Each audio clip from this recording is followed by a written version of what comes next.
بسم الله الرحمن الرحيم الحمد لله رب العالمين والصلاة والسلام على رسول الله الأمين نبينا محمد وعلى آله وصحبه أجمعين اللهم لا سهل إلا ما جعلته سهلا وأنت تجعل حزنا إن شئت سهلا برحمتك يا أرحم الراحمين ما شاء الله كان وما لم يشأ لم يكن ولا حول ولا قوة إلا بالله العلي العظيم أقول وبالله التوفيق باب ما جاء في سجود القرآن وسنتها. Bab ini tentang hadis-hadis yang diriwayatkan tentang sujud tilawah dan sunnahnya amalan sujud tilawah. Imam Bukhari meriwayatkan kepada kita hadis ini untuk menerangkan bahawa sujud tilawah ini boleh berlaku sama ada dalam semayang ataupun di luar semayang, disebabkan oleh ayat-ayat yang dibaca tadi, kebetulan ayat yang disunatkan sujud tilawah. Maka kalau dibaca dalam semayang pun sunat sujud tilawah, ataupun dibaca di luar semayang juga sunat sujud tilawah. Sunat sujud kerana kita baca ayat yang berkenaan. Dalam Al-Quran secara keseluruhannya terdapat 10 tempat yang disifatkan kebanyakan ulama bersetuju mengatakan 10 tempat ni memang disunatkan apabila kita baca ayat-ayat yang berkenaan. Daripada 10 tempat ni tadi, ada dalam surah Al-Hajj 2 kali. Ada 2 tempat, maknanya 2 ayat yang apabila kita baca sunat sujud tilawah. Tapi tak semuanya sependapatlah dalam hal ini. Cuma akan kita lihat satu persatu nanti bila sampai kepada hadis-hadis yang berkaitan dengan ayat-ayat yang berkenaan. Baik, hadis yang pertama diriwayatkan oleh Imam Bukhari, kata dia haddatsana Muhammad ibn Basharin قال حدثنا غندر قال حدثنا شعبة عن أبي إسحاق قال سمعت الأسود عن عبد الله رضي الله عنه قال قرأ النبي صلى الله عليه وسلم النجم بمكة فسجد فيها وسجد من معه غير شيخ أخذ كفا من حصى أو تراب فرفعه إلى جبهته وقال يكفيني هذا فرأيته بعد ذلك قتل كافرا. Hadis ini Imam Bukhari meriwayatkannya kepada kita daripada guru dia Muhammad ibn Bashar. Muhammad ibn Bashar ni di antara guru Imam Bukhari yang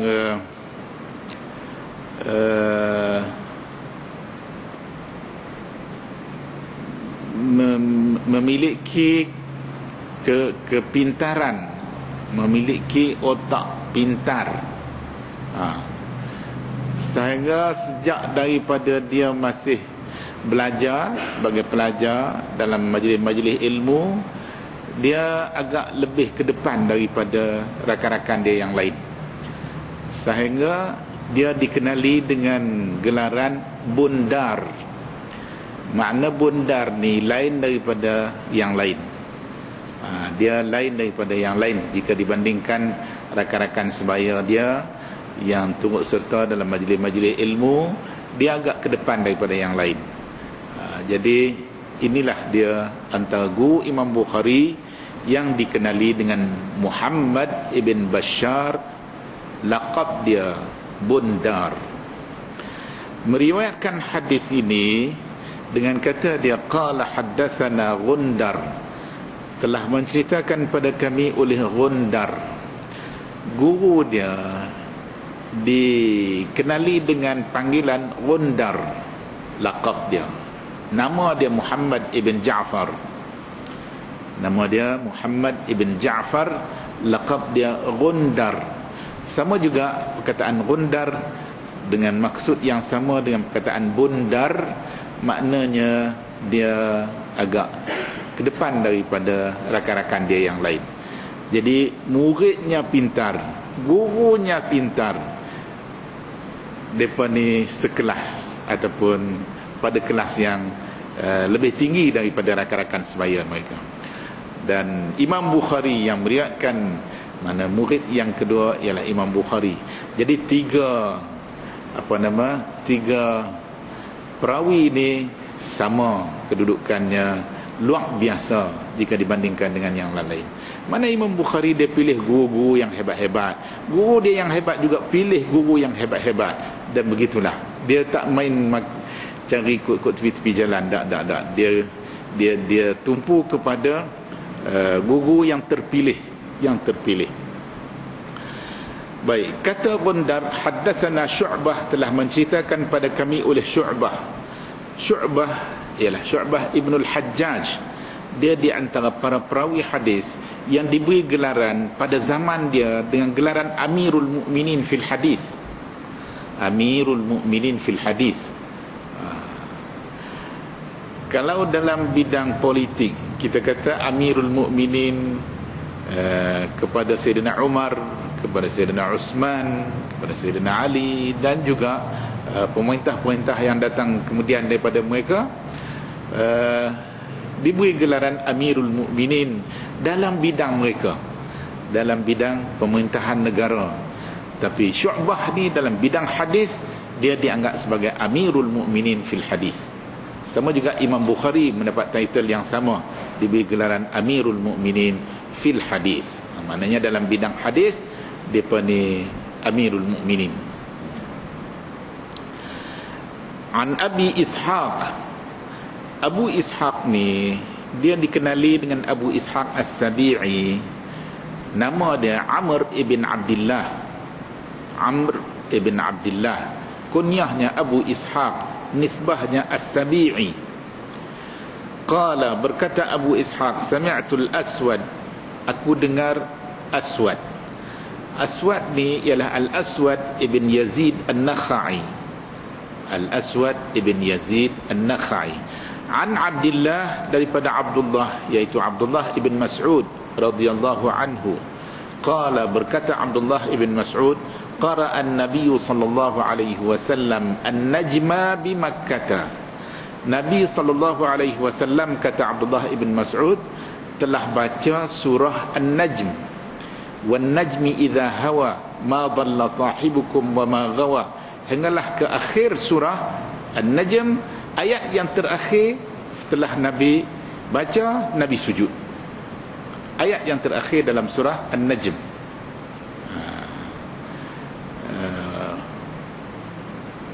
Apa dia ayat yang terakhir sekali? Wa'budu wasjudu, wa'budu wasjudu. Ayat yang terakhir daripada surah An-Najm.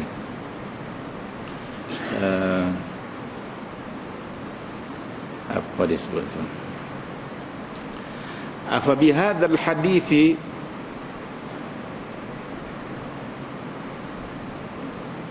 afa bihadzal hadisi, apa ayat dia?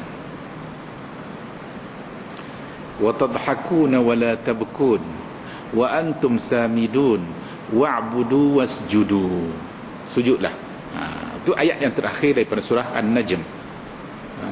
Wa tadhakuna wa la tabkun wa antum samidun wa'budu wasjudu. Dikatakan surah yang paling awal Nabi terima ataupun Nabi diwahyukan dan mengandungi ayat di dalamnya sunat sujud tilawah, ialah surah An-Najm. Sebab tu Imam Bukhari bila dia nak mula kitab berkaitan dengan sujud tilawah ni, dimula dengan hadis yang menjelaskan bahawa dalam surah An-Najm ada ayat yang mengandungi syariat sujud tilawah, dan dialah yang paling awal. Ini dari segi surahnya dia paling awal. Dari segi surahnya dia paling awal. Kalau kita tengok lebih awal daripada tu, surah Al-Alaq, Iqra' bismi rabbikal ladzi khalaq, sehinggalah ke ayat falyad'u nadiyahu sanad'u zabaniyah kalla la tuti'hu wasjud waqtarib. Surah tu lebih awal daripada surah An-Najm, tetapi 5 ayat yang awal daripada surah Al-Alaq ini yang lebih awal. Yang bahagian akhir itu kemudian. Itu makanya Imam Bukhari mengambil kira surah An-Najm ni dengan ayat-ayat dia sekali, dia dikira paling awal jika dibandingkan dengan surah-surah yang lain. Tidak termasuk surah Al-Alaq, kerana surah Al-Alaq 5 ayat yang awal sahaja diturunkan ke waktu Nabi berada di Gua Hira di Mekah. Manakala surah An-Najm selepas tu tapi masih lagi Nabi berada di Mekah. Jadi kata Abdullah ibn Mas'ud, Nabi pernah baca surah An-Najm di Mekah, maka Nabi sujud padanya setelah Nabi baca ayat yang terakhir daripada surah An-Najm.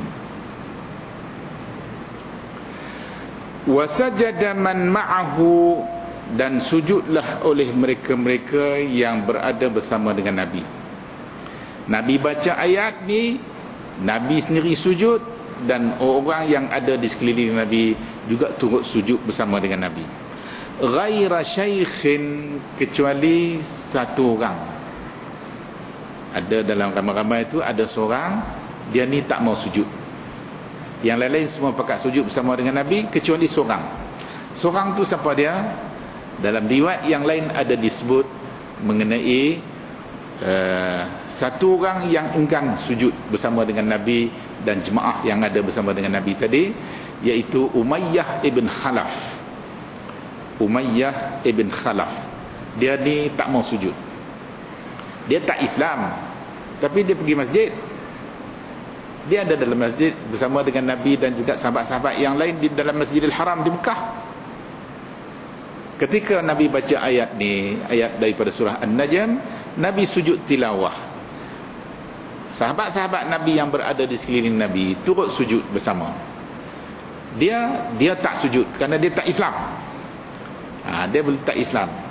Dan kata Abdullah ibn Mas'ud di akhir sekali ni, kata dia, kemudian aku lihat Umayyah ibn Khalaf ni dibunuh sedang dia dalam agama kafir dia.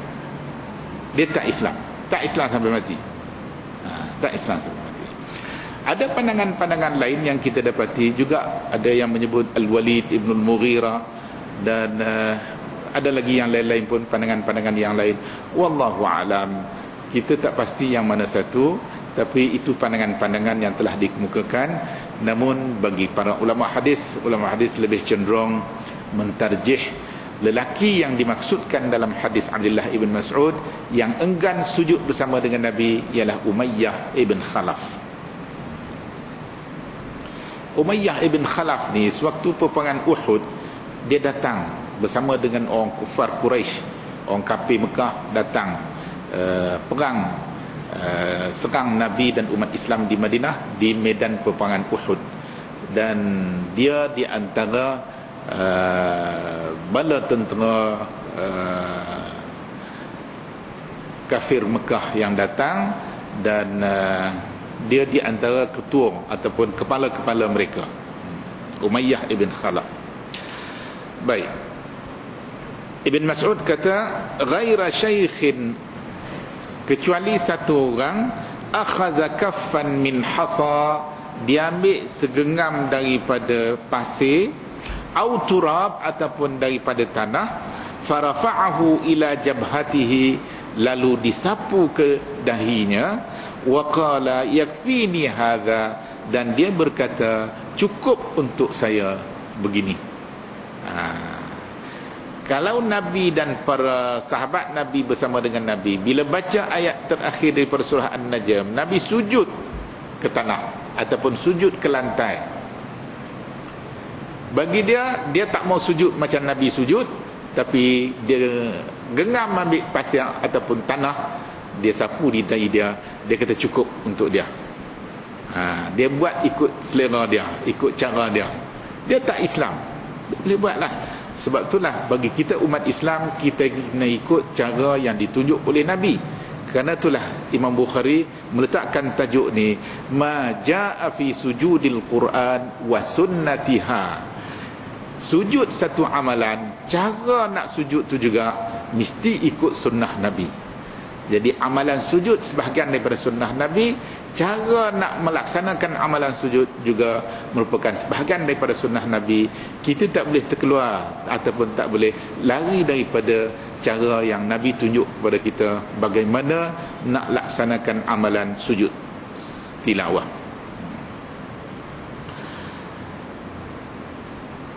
Baik, kata Abdullah ibn Mas'ud lagi, waqala yakfini hadha fara'aituhu ba'da dhalika qutila kafiran. Kata Abdullah ibn Mas'ud, selepas tu beberapa lama, kata Abdullah ibn Mas'ud, aku dapati lelaki yang berkenaan mati dalam keadaan kafir.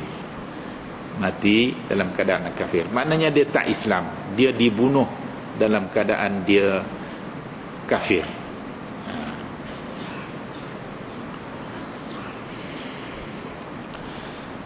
Daripada hadis ini memperlihatkan kepada kita bahawa di samping kita dikendaki membaca ayat-ayat suci Al-Quran, kita juga dikendaki supaya sujud pada ketika kita baca ayat-ayat tertentu yang didapati dalam surah-surah tertentu, sebagaimana yang dilakukan oleh Nabi sallallahu alaihi wasallam. Sebagaimana yang telah anda sebutkan tadi, dia ada 10 tempat dalam Quran. Keseluruhannya ada 10 tempat. Para ulama fiqh berselisih pendapat. Ada yang mengatakan wajib. Dalam mazhab Hanafi berpendirian amalan sujud tilawah ni adalah wajib, sama ada dalam semayang ataupun di luar semayang.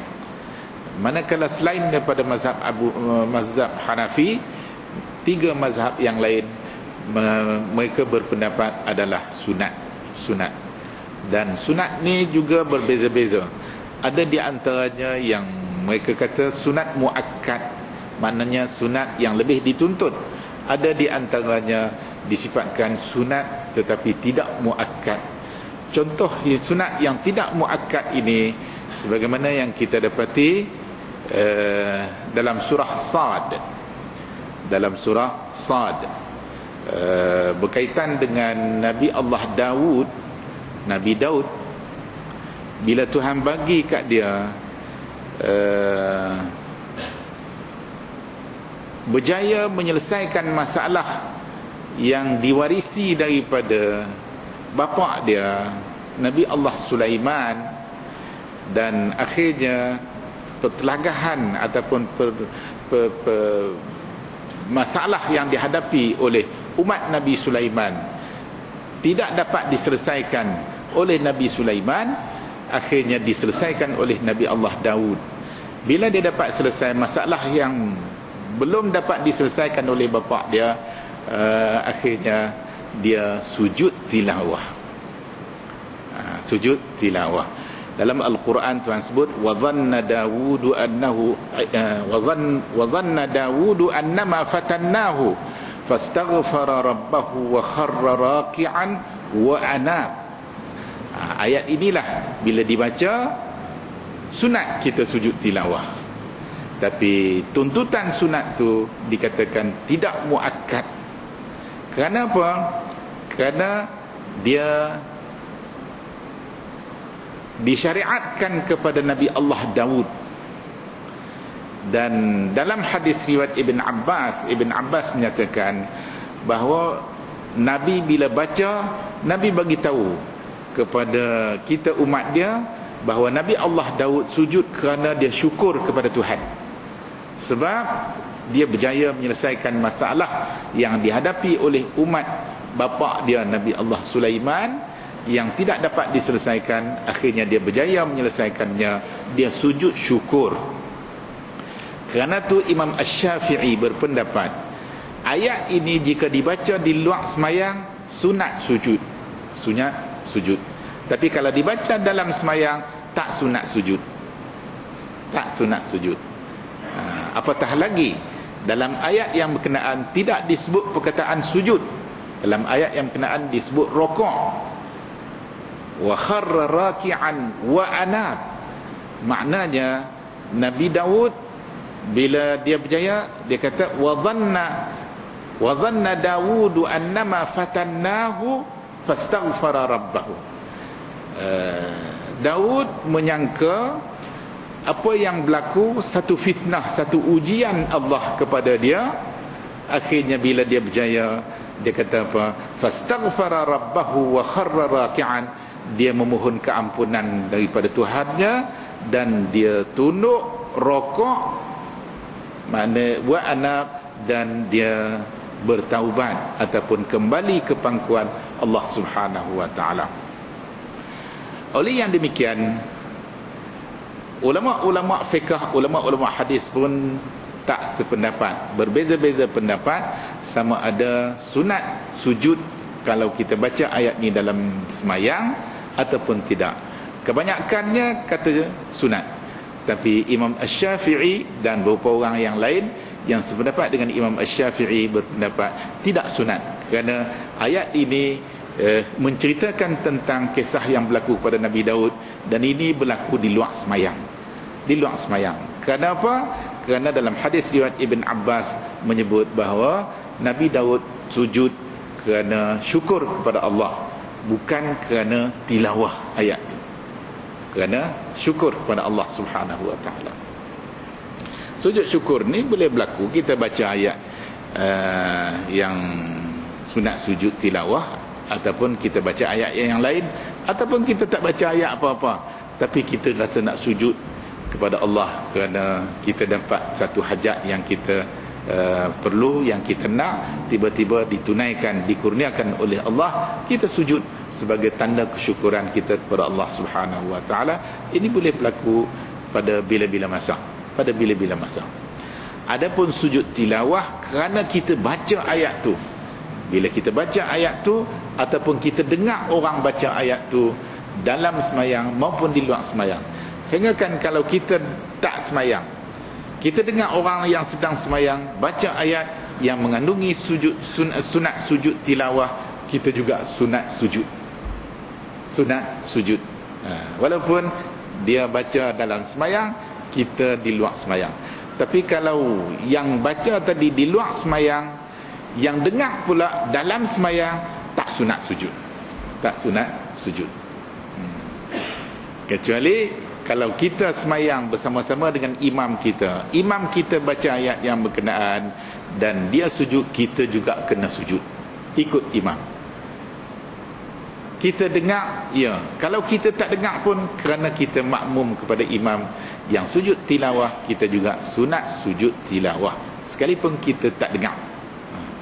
Boleh jadi kita jadi makmum tapi ghalib ke sana ke sini, hati kita, ingatan kita, fikiran kita terbang ke sana ke sini, tiba-tiba tu imam sujud, kita juga sunat sujud.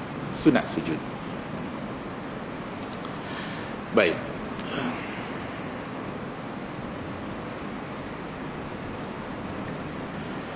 Kita teruskan dengan hadis yang berikutnya, babu sajdati tanzilud sajdah.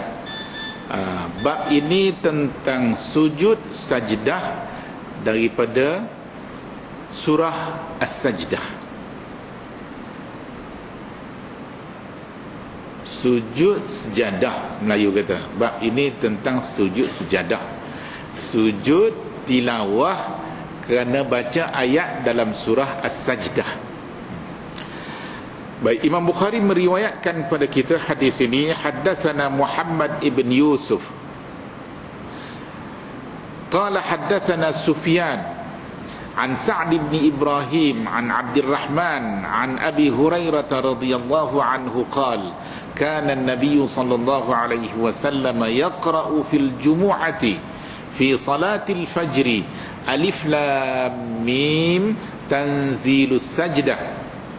Alif lam mim tanzil as-sajdah. Wa hal ata 'alal insan. Wa hal ata 'alal insan.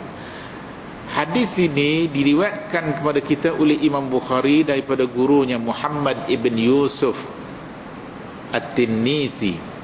Qala haddatsana Sufyan, telah menceritakan pada kami oleh Sufyan, ialah Sufyan ibn Uyainah, an Sa'd ibn Ibrahim, daripada Sa'd ibn Ibrahim, an Abdurrahman, daripada Abdurrahman ibn Hurmuz. Abdurrahman ibn Hurmuz yang dikenali juga dengan panggilan Al-A'raj.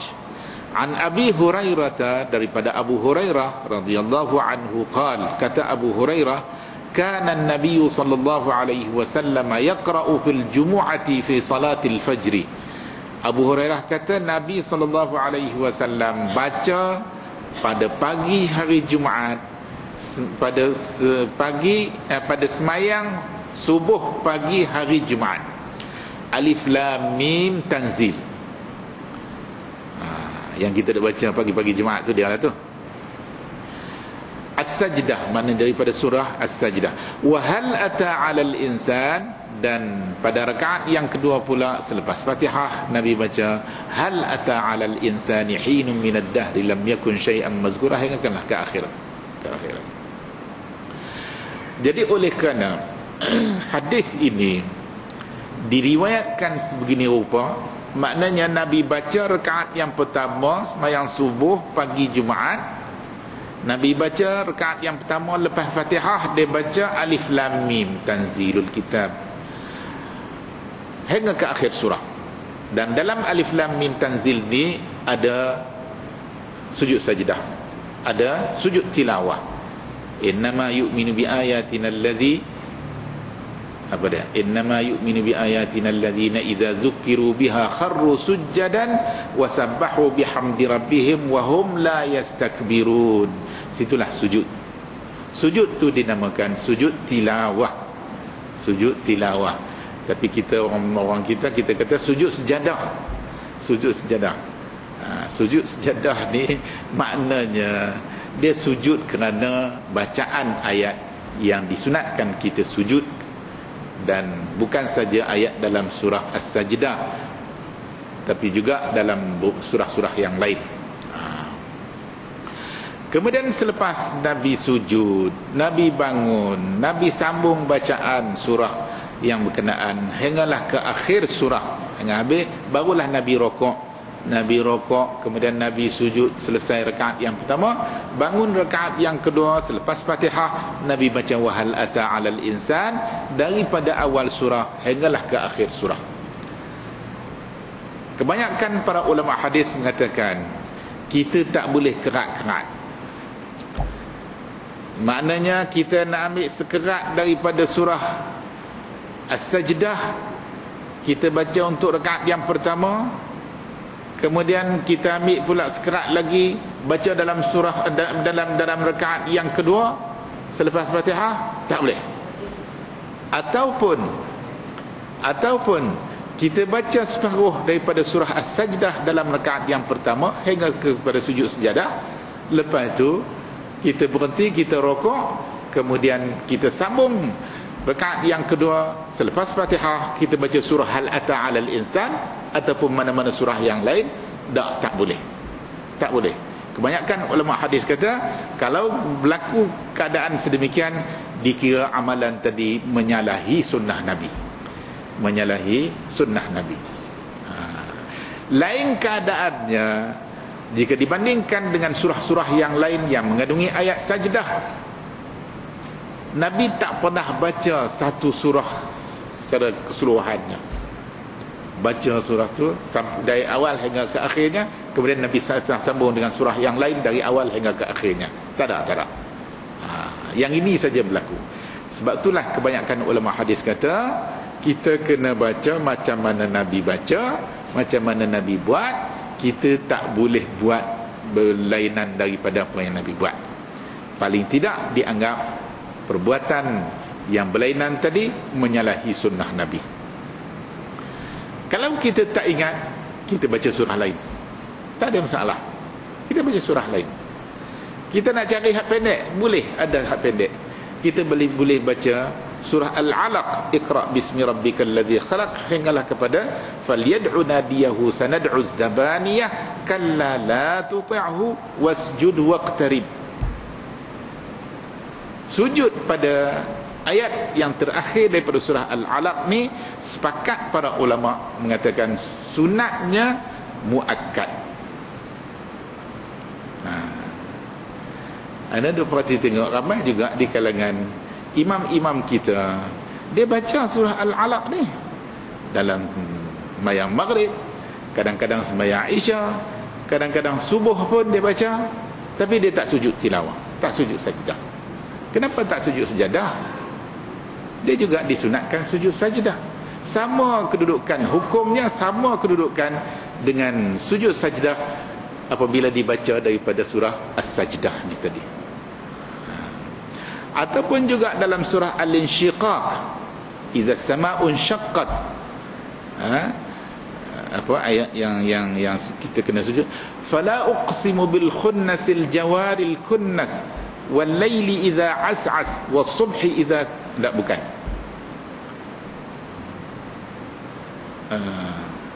Apa dia ayat dia? Nak ambil aku tengah tu tak nak mai.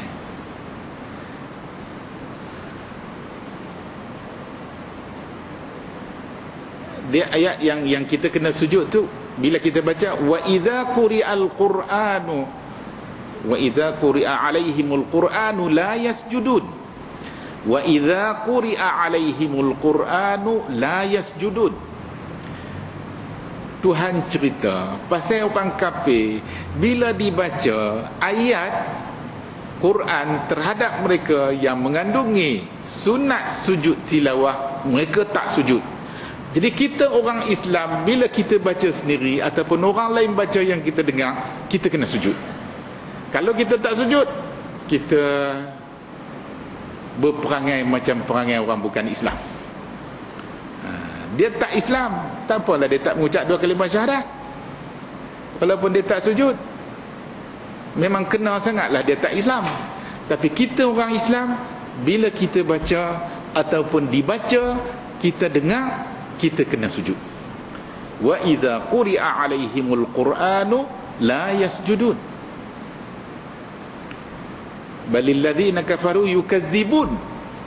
Ayat yang selepas tu, lepas sujud kita panggung, kita baca sambung lagi, balil ladzina kafaru yukazzibun, hinggalah ke akhir ayat dalam surah Al-Insyiqaq. Dan banyak lagi dalam beberapa surah yang lain. Surah Al-Hajj, surah Al-Hajj, dia ada 2 kali. Tapi hak yang pertama tu, yang tu dikira sunat tidak muakkad. Yang akhir itu yang muakkad, yang muakkad. Wallahu alam. Ulama-ulama kita mengkategorikan sunat tadi kepada muakkad dan kepada tidak muakkad. Yang muakkad tu hampir-hampir wajib. Hampir-hampir wajib.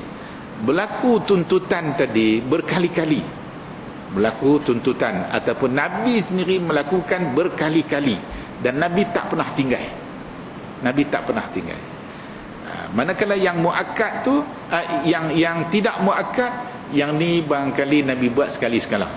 Ada ketikanya Nabi tak buat, ada ketikanya Nabi tidak melakukannya. Bermakna dia juga disunatkan, tetapi tidaklah tuntutan tadi seberat sunat yang muakkad. Baik.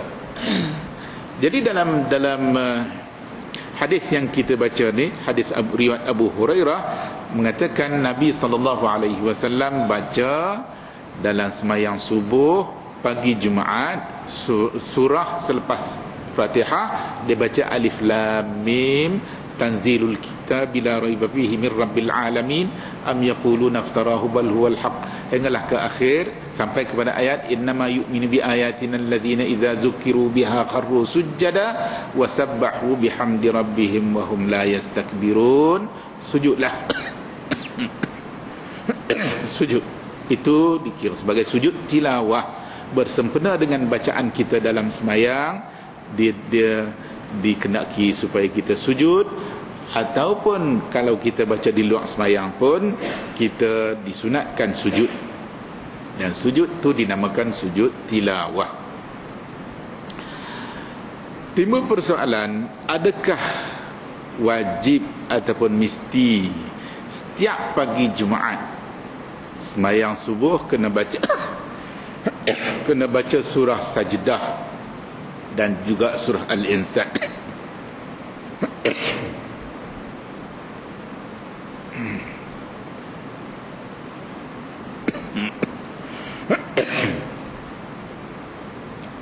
Sekali-sekala dia main batuk, dia payah nak berhenti. Timbul persoalan sama ada wajib ataupun satu kemestian untuk kita baca setiap pagi Jumaat dalam sembahyang subuh lepas Fatihah surah As-Sajdah. Manakala pada rakaat yang kedua selepas Fatihah surah Al-Insan, sepakat para ulama mengatakan tidak wajib. Tak wajib. Kalau kita boleh baca, lebih baik. Kalau kita tak baca ayat ni, kita baca ayat lain, boleh, tak ada masalah, boleh. Ayat lain yang ada sujud sajdah, sujud tilawah, boleh. Ataupun ayat lain tak ada sujud tilawah, boleh, tak ada masalah, tak ada masalah. Namun demikian, dalam kebanyakan kes Nabi semayang subuh pada pagi Jumaat, Nabi baca surah As-Sajdah lepas Fatihah rakaat pertama, begitu juga dengan lepas Fatihah rakaat yang kedua Al-Insan, dalam kebanyakannya. Oleh yang demikian, kalau kita baca setiap pagi Jumaat pun tak apa, dengan maksud bukan satu perkara yang wajib, maknanya nak baca hal lain tak boleh, ada. Boleh baca. Tapi kalau kita baca hal ni tiap-tiap hari pun tak apa, tak ada masalah. Kalau kita nak pilih baca ayat lain yang juga ada sujud tilawah, boleh, tak ada masalah. Nak baca rakaat yang pertama ayat yang ada sujud tilawah, rakaat yang kedua juga mengandungi ayat yang ada sujud tilawah, boleh, tak ada masalah. Tak ada masalah. Makna kedua-dua rakaat tu ada sujud tilawah, boleh, tak ada masalah. Tak ada masalah. Tapi ulama-ulama hadis kata kalau kita baca surah Alif Lam Mim Tanzil ni dalam rakaat yang pertama surah Al-Insan, rakaat yang kedua pada subuh pagi Jumaat, ini lebih baik. Kerana Nabi dalam banyak hal Nabi baca surah ini dalam semayang subuh pagi Jumaat.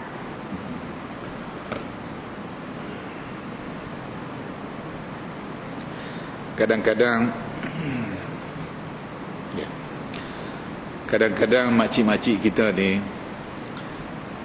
dia pilih pergi masjid subuh pagi Jumaat saja. Sebab apa? Ada sujud sejadah. Hak lain dah baguslah pergi semayang Jumaat, pergi semayang di masjid jemaah subuh pagi Jumaat. Tapi kalau pagi-pagi lain boleh pergi, elok juga pergi pagi-pagi hari lain pun, walaupun tak ada sujud sajadah, boleh.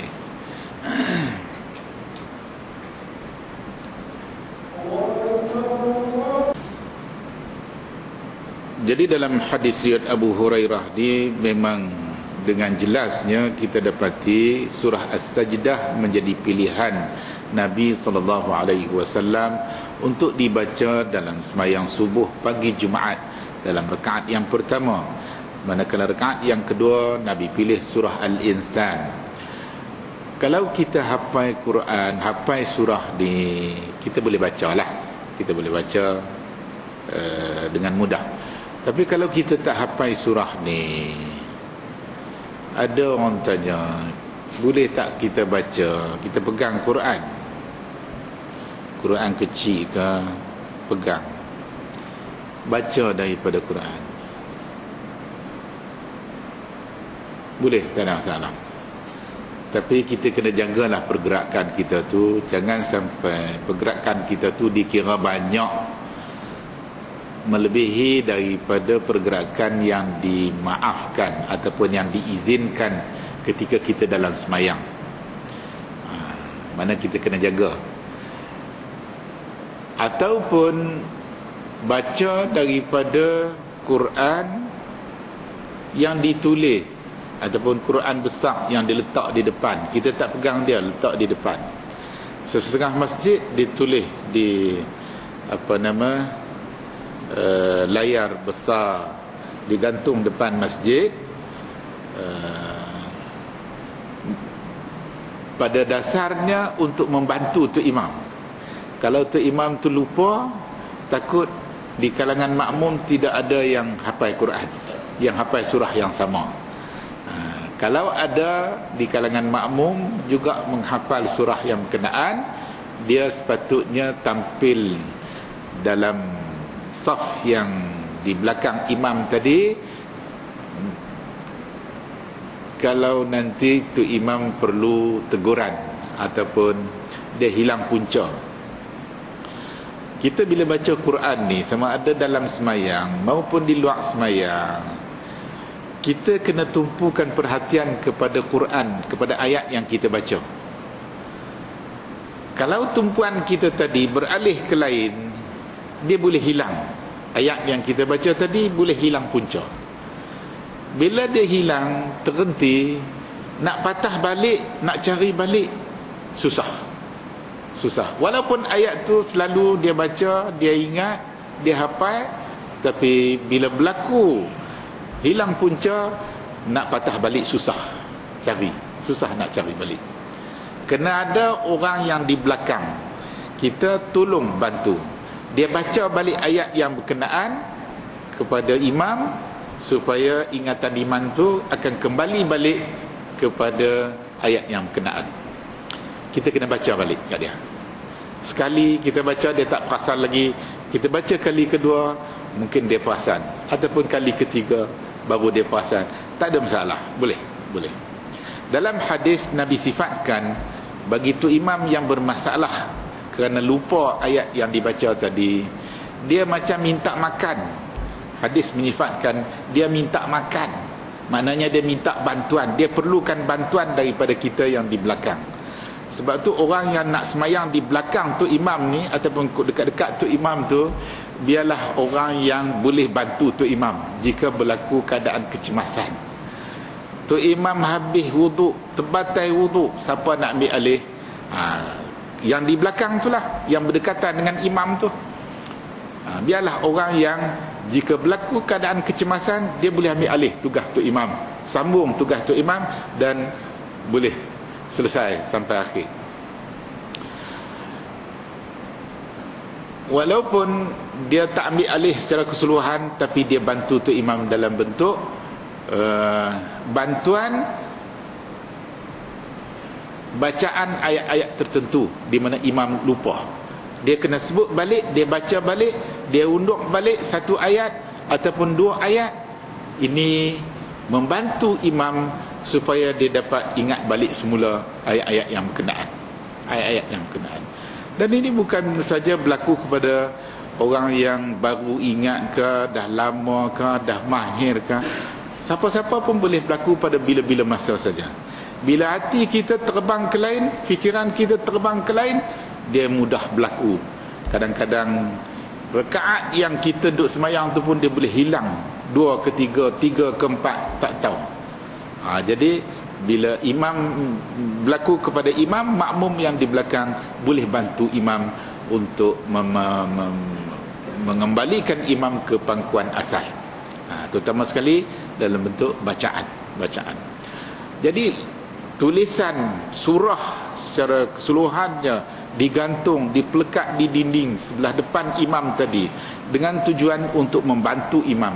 Wallahu a'lam, tak ada masalah. Walaupun dalam hadis ada disebut bahawa penglihatan ataupun pemandangan kita yang sedang semayang tadi, andai kata kita selaku imam, pemandangan kita hendaklah ditumpukan kepada tempat yang kita nak sujud, bukan perhati ke dinding, tak perhati ke tempat sujud. Kecuali kalau kita semayang di Mekah, di hadapan Baitullah, maka pemandangan kita tadi kita pandang kepada Baitullah, dan boleh juga kita pandang kepada tempat sujud. Bagi kita yang semayang jauh daripada Baitullah, kita dikenaki pandang ke tempat sujud. Bagi makmum yang berada di belakang imam, tak kiralah saf yang pertama, yang kedua, yang ketiga, hinggalah ke yang keberapa, pemandangan mereka ada pilihan, sama ada nak tengok tempat sujud ataupun nak tengok kawan yang di depan dia. Kita boleh perhati tengok kawan depan kita, di saf depan kita, kita tengok dia. Bila barangkali suara tu imam tu tak berapa kedengaran, tak berapa dengar, makmum tak berapa dengar suara tu imam, bila tu imam nak pindah dari satu rukun kepada satu rukun, takbir intiqalat, Allahu Akbar, makmum tak berapa dengar, dia tak perasan, dia ghalib, ataupun dia duduk jauh pada tu imam, tak nampak. Jadi dia kena perhati saf yang ada di hadapan dia, supaya dia mudah ikut setiap kali pergerakan yang berlaku dalam semayang tadi. Adapun imam dikenaki supaya tengok tempat sujud dia, dia tak boleh duduk perhati kat dinding. Oleh kerana ingatan ataupun ayat yang dibaca tadi, berlaku hilang ingatan, berlaku lupa, imam lupa, digantung ayat di depan, wallahu alam, sekali-sekala dialih pandangan dia dan sebagainya, ataupun tak ada orang yang di belakang yang boleh tegur dia nak dapatkan bantuan daripada papan ataupun tulisan surah tadi dari awal hingga ke akhir dia di depan, wallahu alam, tak ada masalah, sikit-sikit tak apa, sikit-sikit tu tak apa. Janganlah sampai pergerakan kita ataupun tingkah laku kita tadi dikira banyak berlaku dalam semayang daripada tindak tanduk yang asing daripada semayang. Tindak tanduk yang asing daripada semayang, maknanya tidak dituntut tindak tanduk yang berkenaan ketika kita dalam semayang, tiba-tiba kita buat, kalau sikit dimaafkan, kalau banyak dikira semayang tu batal. Kalau banyak dikira semayang tu batal. Banyak sikit ni subjektif. Kita nak kata banyak tu banyak mana, sikit tadi banyak mana, wallahu a'lam. Ulama-ulama fiqh berbeza pendapat dalam menentukan banyak sikit amalan ataupun pergerakan yang berlaku dalam semayang dikira asing daripada semayang. Dalam satu hadis, Nabi SAW sedang semayang selaku imam bersama dengan sahabat-sahabat yang lain. Tiba-tiba Nabi teringat yang dia belum mandi junub. Hadis ni sahih dalam Sahih Bukhari. Nabi teringat yang dia belum mandi junub. Lalu diisyaratkan kepada anak jemaah yang di belakang supaya tunggu. Dia bergerak, dia beralih daripada mihrab Nabi. Kalau kita pergi sekarang di Madinah, dalam kawasan Raudah, mihrab dalam kawasan Raudah tu di depan tu, itulah letaknya mihrab di zaman Nabi, mihrab Nabi. Nabi bergerak daripada mihrab tempat dia berdiri selaku imam tadi, dia balik ke rumah dia. Anda ingat daripada kursi anda duduk ni dengan dinding tu, pasal lebih lagi jarak. Nabi berjalan balik ke rumah dia, dan dia mandi junub. Lepas selesai mandi, dia mai balik, sambung balik. Sahabat-sahabat lain tunggu. Hadis ni dari segi sanad sahih. Dari segi pengambilan hukum, ulama-ulama fiqh, ulama-ulama hadis juga berbeza pendapat dalam membuat rumusan hukum apakah perbuatan ataupun gerak-geri Nabi beralih daripada mihrab tempat dia berdiri selaku imam tadi, dia balik ke rumah dia, dia mandi junub, dia datang balik semula, masih dikira sikit? Kerana semayang tu tak batal. Nabi mai balik, Nabi sambung semayang yang telah dimulakan bersama dengan sahabat-sahabat dia. Kata Sayyidina Ali yang meriwayatkan hadis ni, apa kata Sayyidina Ali? Kami dapat lihat ayat yang masih menitik daripada hujung-hujung rambut Nabi. Mereka makmum duduk di belakang. Bila Nabi mai balik semula, berdiri, sambung balik semayang selaku imam, mereka dapat nampak, dapat lihat ayat menitik di hujung-hujung rambut Nabi. Nabi baru sudah mandi junub. Tapi dia lupa, bukan dia sengaja. Dia lupa, dia tak perasan. Dia tengah duduk semayang, baru dia perasan. Jadi Ahmad ibn Hanbal dalam mazhab Hanbali mengambil kesimpulan daripada zahir hadis ni, bahawa amalan yang sedemikian masih dikira sikit. Kita dalam mazhab Asy-Syafi'i, Imam Asy-Syafi'i membuat kesimpulan, kalaulah pergerakan kita tadi melibatkan anggota besar tubuh badan kita, kaki ke, tangan ke, badan kita pusing ke arah kiri kanan ke, 3 kali berturut-turut, dia kira banyak. Dan bila banyak, maka batal semayang tu. Habis kok mana hadis ni? Hadis ni juga Imam Asy-Syafi'i berpendapat, dia juga mengambil kira hadis ini. Dia tidak menolak hadis, dia juga menerima hadis dan mengambil kira. Dengan yang demikian, kesimpulan yang telah dibuat, kalau banyak dikira batal, kalau sikit dikira tidak batal. Inilah yang anda katakan, sikit banyak ni satu perkara yang agak subjektif, dan perkiraannya tadi berbeza-beza pada dalam perhitungan ulama-ulama fiqh, ulama-ulama hadis. Dengan yang demikian, kesimpulan yang dibuat pada akhirnya juga berbeza. Kita boleh ikut, kita boleh terima. Kalau kita dapat bezakan yang mana satu hujahnya lebih kuat, kita boleh pilih yang lebih kuat. Kalau kita tak mampu nak beza yang mana satu hujahnya lebih kuat, kita boleh pilih yang mana-mana satu. Tak ada masalah. Ini hasil ijtihad daripada mereka-mereka yang berkemampuan tinggi dalam membuat kesimpulan-kesimpulan hukum ataupun istinbat hukum dengan menggunakan ijtihad daripada apa yang mereka fahami daripada nas-nas hadis-hadis ataupun Al-Quran, dan akhirnya mereka buat kesimpulan hukum sebagai panduan kepada kita umat Islam seluruhnya. Baik.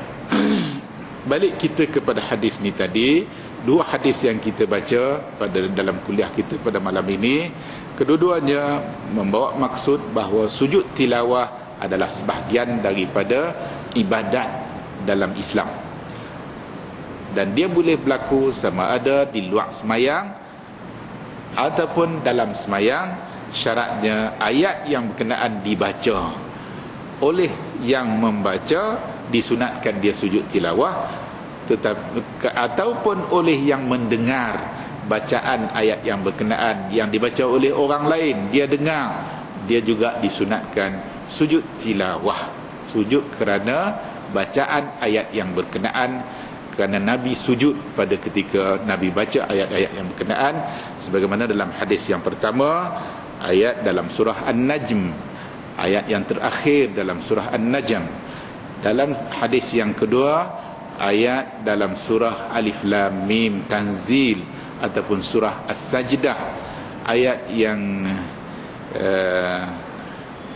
innama yu'minu bi ayatina alladhina idza dzukiru biha kharru sujjada wa sabbahu bihamdi rabbihim wa hum la yastakbirun.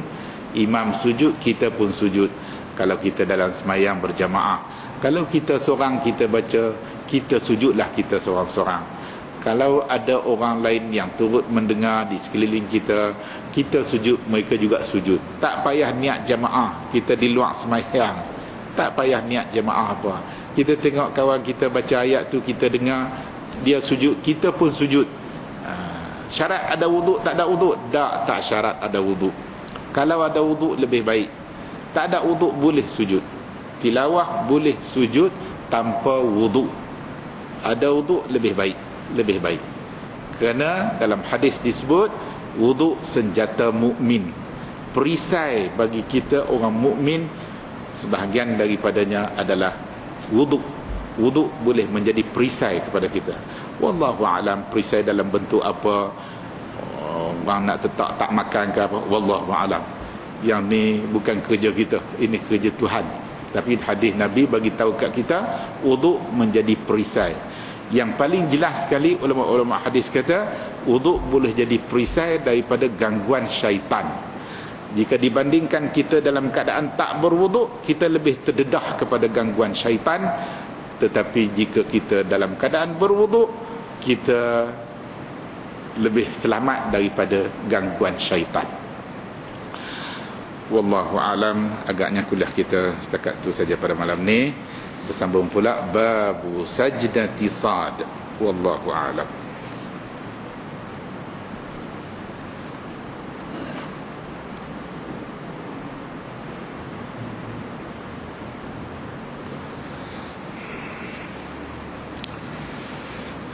Ada apa-apa soalan Pak nak saya masuk sikit lagi sebelum kita berhenti semayang Isyak?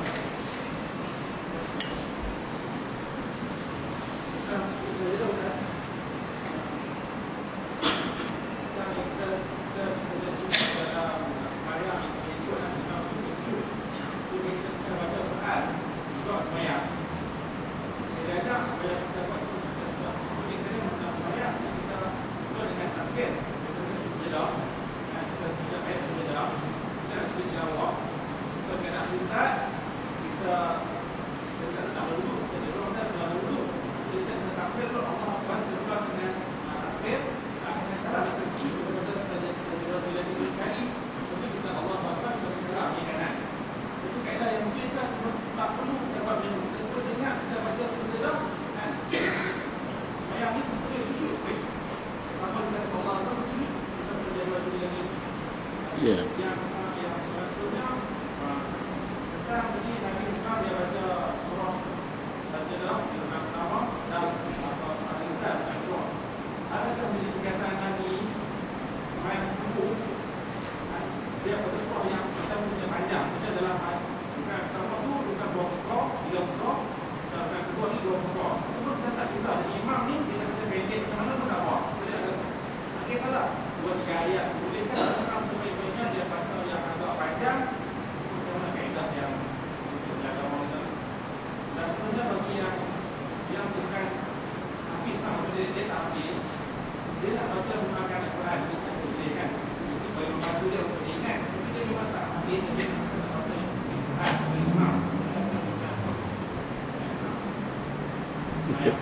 Macam imam dia bukan hafiz. Dia kata tadi dia bukan depan kita ni bagi membantu kita nak ingat. Dia lupa. Itu kita sengaja baca lepas itu sesuai kita tak hafal kita baca. Kita surah Al-Baqarah kita Ali Imran kita baca dia pas Fatihah tu.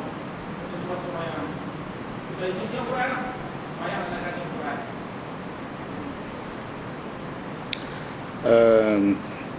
Soalan yang pertama berkaitan dengan sujud sajdah. Cara nak sujud sajdah, cara nak sujud tilawah.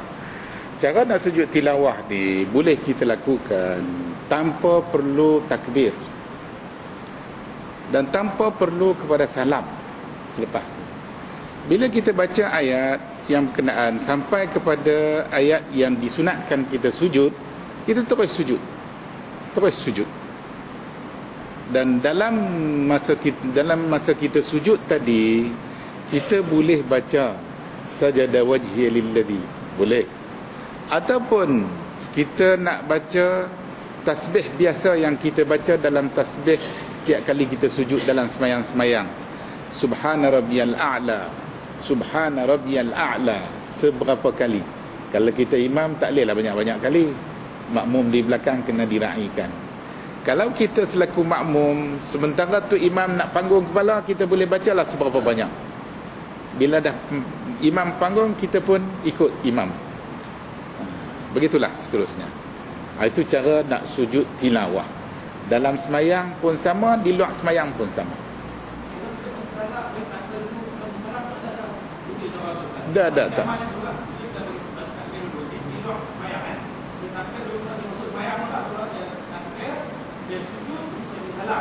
Dah. Tak betul. Tak ada dalam riwayat. Dalam riwayat disebut, ini akan kita baca semua riwayat-riwayat dalam bab ni. Disebut bila kita baca saja ayat tu terus sujud. Kalau kita di luar semayang tak perlu takbir. Sebab takbir intiqalat dia panggil. Dia hanya berlaku dalam semayang sahaja. Takbir intiqalat hanya berlaku dalam semayang. Jadi kita dalam semayang selaku imam, bila kita baca sampai kepada ayat sajdah, kita sujud. Kita takbir, kita sujudlah. Allahu Akbar, kita terus sujud. Kerana kita dalam semayang, kita nak pindah daripada satu keadaan ke satu keadaan, melibatkan anggota besar kita. Tubuh badan kita keseluruhannya. Jadi kita takbir, Allahu Akbar. Dan dalam hadis-hadis juga disebut begitu. Takbir, perlukan kepada takbir.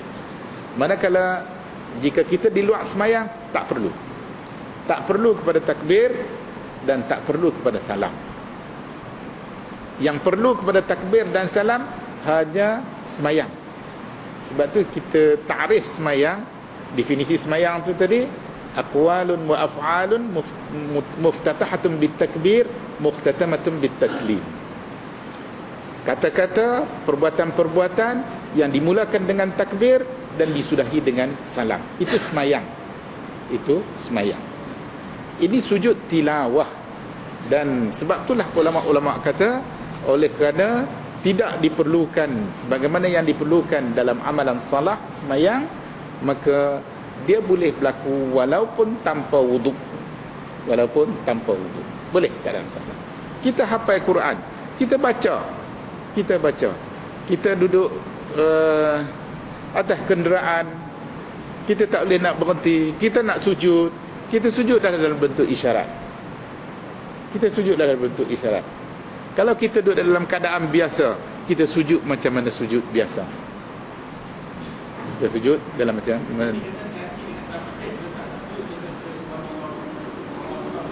wallahu a'lam. Kalau kita tak keadaan tidak mengizinkan, kita boleh sujud dalam bentuk isyarat sekadar mana yang kita boleh. Dan sujud hanya boleh berlaku dengan menghadap kiblat. Dia tak boleh sujud membelakangkan kiblat. Tak boleh sujud memberi arah lain daripada arah kiblat. Dia hanya sujud menghadap ke arah kiblat. Kalau kita dalam kenderaan, keadaan tidak mengizinkan, di mana kita boleh lakukan sekadar yang termampu. Kalau kita bawa kereta sendiri, payahlah. Kalau kita jadi penumpang, kita boleh beralih ke arah kiblat dan kita sujudlah sekat mana yang kita boleh. Lepas tu bila kenderaan kita tadi berubah arah ke kiri ke kanan, itu tak ada masalah lagi dah. Hanya pada permulaannya saja. Sama juga bila kita nak semayang di atas kenderaan, gitulah. Pada permulaan kita kena pastikan arah kiblat tadi dipatuhi. Kemudian selepas tu, sehinggalah selesai semayang tadi, kalau keadaan berlaku perubahan arah tu tadi tidak memudaratkan semayang kita, kita boleh teruskan sampai selesai. Tak ada masalah. Soalan yang kedua tadi,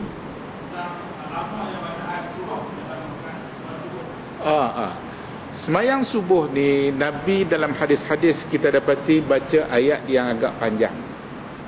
Walaupun waktu subuh tu singkat, tetapi Nabi baca ayat agak panjang jika dibandingkan dengan waktu maghrib. Waktu maghrib singkat, Nabi baca ayat pendek. Tapi waktu subuh pendek, Nabi baca ayat panjang. Sehingga bila Nabi selesai, cahaya pagi tadi sudah mula menerang ataupun menerangi keadaan lah. Cahaya terang tadi sudah mula. Maknanya hampir nak habis waktu. Boleh, tak ada masalah. Tapi kalau kita selaku tu imam, kita kena ra'i makmum kita. Makmum kita yang di belakang tu ada hak sakit, ada hak tua, ada hak lemah, ada tak larat, ada macam-macam. Ada yang gaduh nak pergi kerja, ada yang macam-macam. Kita baca ayat panjang-panjang, mereka kata payah semayang di belakang tu imam ni, baik tu sapi semayang Jumaat. Pasal kita, mereka tak main semayang Jumaat. Jadi kita kena ra'i makmum di belakang. Nabi dalam hadis mera'ikan makmum dia apabila Nabi dengar suara kanak-kanak bayi menangis teriak di belakang. Maknanya ibu bayi ni sedang dalam keadaan tak selesa, anak duk menangis lah begitu begini. Jadi Nabi pendekkan bacaan surah. Itu kalau kita tu imam lah. Kalau kita semayang seorang diri kita ataupun dengan makmum yang memahami keadaan, yang boleh tunggu, yang sanggup tunggu, tak ada masalah. Kita semayang di rumah kita berjamaah bersama dengan ahli keluarga kita, tak ada kalut nak ke mana, tak ada masalah. Kita boleh panjangkan bacaan ayat-ayat tadi sehingga menghampiri penghujung waktu subuh tadi. Kerana sahabat-sahabat Nabi, khususnya di kalangan wanita, mereka ni bila sudah Nabi bagi salam, dia terus mereka bangun bangkit balik. Mereka tak tunggu, tak duduk lama-lama di masjid. Kata Aisyah dan juga Hafsah, isteri Nabi, kami bila Nabi bagi salam, kami pun bagi salam, kami bangun balik cepat-cepat. Sehingga ada di antara kami yang tak dapat kenal antara satu sama lain. Sebab cuaca tu masih belum cerah baik lagi. Mereka balik cepat, mereka tak tunggu. Jadi maknanya keadaan, tengok keadaan, kena mengambil kira keadaan dan situasi yang berlaku di sekeliling kita lah. Jadi kalau kita semayang selaku makmum, kita ikut tu imam je lah, ikut tu imam. Kalau kita selaku imam, kena ra'i makmum. Kalau kita seorang diri ataupun dengan jemaah yang memang boleh menerima apa pun, baca pendek pun boleh, baca panjang pun boleh, kita boleh, tak ada masalah, kita boleh pilih. Yang ketiga tadi apa dia? Dia nak baca biasa-biasa, nak tengok Quran, tak ada masalah. Kita kena jaga pergerakan kita tu jangan sampai terkeluar daripada pergerakan yang dikenaki dalam semayang. Dan dalam kes Nabi balik mandi junub tadi, mengikut pandangan kebanyakan ulama-ulama fiqh, mereka kata apa? Pergerakan Nabi itu tidak dikira banyak kerana dia masih berkaitan dengan semayang. Masih berkaitan dengan semayang. Sebab Nabi lupa, kata dia dalam keadaan berhadas besar, bila dia teringat, dia tak boleh teruskan. Siapa yang dia buat? Tak ada pilihan lain kecuali dia balik mandi junub dulu, selesaikan masalah hadas besar dia. Jadi pergerakan Nabi tadi kesemuanya masih berkaitan dengan amalan semayang tu. Dengan yang demikian tidak dikira amalan yang terasing daripada semayang. Sebab tu hadis tu mereka kata tidak bermaksud sebagai ukuran banyak ke sikit kah, tapi hadis tu sebagai panduan bagaimana kalau keadaan sedemikian berlaku, maka tidak ada pilihan. Dan sewaktu tu kita kena jaga pergerakan kita tu daripada bergerak-geri yang boleh dikategorikan terkeluar daripada semayang. Kalau masih dalam lingkungan semayang, walaupun bergerak banyak, tak apa, tak ada masalah, tak ada masalah. Ataupun pergerakan itu berlaku tanpa kena kita, maknanya di luar kawalan kita. Ada orang tangan dia tu duk goncang, ataupun dia duk hinggut. Itu bukan pilihan dia, bukan atas kehendak dia. Benda tu berlaku di luar kawalan dia. Ini tidak memudaratkan, walaupun banyak. Kerana benda tu di luar kawalan dia. Tiga lah. Alhamdulillah. Ya.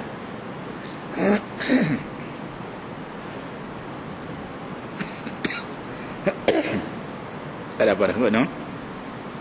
Kita tangguh dulu kuliah kita pada malam ni. Bismillahirrahmanirrahim. Alhamdulillahi rabbil alamin wal aqibatu lil muttaqin wa la udwana illa 'alal zalimin. والصلاة والسلام الأتمان الأكملان على نبي الرحمة والرضوان وعلى آله وأصحابه أولي العلم والعرفان. اللهم اجعل جمعنا هذا جمعا مرحوما واجعل تفرقنا من بعده تفرقا معصوما. اللهم افتح لنا أبواب رحمتك وحكمتك. اللهم إنا نسألك رضاك والجنة ونعوذ بك من سخطك والنار. اللهم إنك عفو كريم تحب العفو فاعف عنا وعن والدينا وعن جميع المسلمين برحمتك يا أرحم الراحمين. اللهم يا ربنا آمنا بما أنزلت واتبعنا الرسول فاكتبنا مع الشاهدين. ربنا آتنا من لدنك رحمة وهيئ لنا من أمرنا رشدا. ربنا آتنا في الدنيا حسنة وفي الآخرة حسنة وقنا عذاب النار وقنا عذاب النار وقنا عذاب النار وأدخلنا الجنة مع الأبرار برحمتك يا عزيز يا غفار. وصلى الله وسلم وبارك على سيدنا محمد وعلى آله وصحبه أجمعين والحمد لله رب العالمين.